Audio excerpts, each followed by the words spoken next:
Matagal na ba kayong hindi nag-uusap ng mahal mo?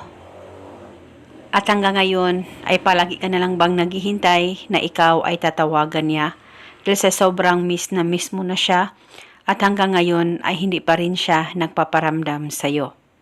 Kaya sobrang mababaliw ka na sa kakaisip sa kanya dahil ayaw mo na ikaw ang mauuna na tatawag sa kanya. Ngayon, itong ritual na ibabahagi ko sa inyo ay tatawagan ka agad-agad ng mahal mo at magmamakaawa siya na makausap at makita ka kahit sa cellphone man lang.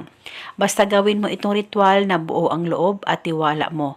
Pwede mo ito gawin sa kahit na anong araw o oras na gusto mo. Basta dapat wala kang pagdududa o pagdadalawang isip sa mga ganitong pamamaraan. Nang sa ganon, mapadali po ang talab nito.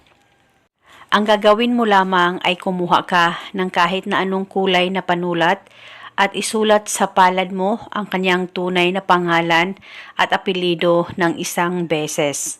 At pagkatapos ay kumuha ka lamang ng kaunting asin, ilagay ito sa palad mo na may nakasulat na pangalan niya at pagkatapos ilapit ang palad mo sa baba mo. Pakaisipin mo siya ng mabuti, mag-focus at mag-concentrate ka at ibulong mo ang mga salitang ito. Pangalan at apelido, sa kapangyarihan nitong asin, ikaw ay magmamakaawa na tatawag sa akin ngayon din.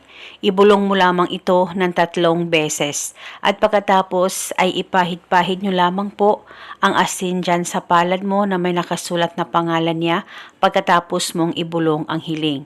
At pagkatapos mo nang mapahid-pahid ang asin dyan sa palad mo ay pwede mo nang itapon ang asin at huwag nyo pong kusang burahin ang nakasulat dyan sa palad mo pagkatapos mong magawa ang ritual, basta itapon mo lamang ang asin.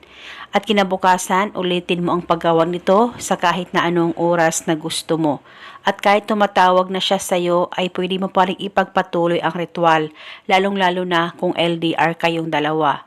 Nang sa ganon ay palagi kanyang tatawagan kahit anong busy niya at kahit ano pa ang gawin niya ay ikaw palagi ang first priority niya.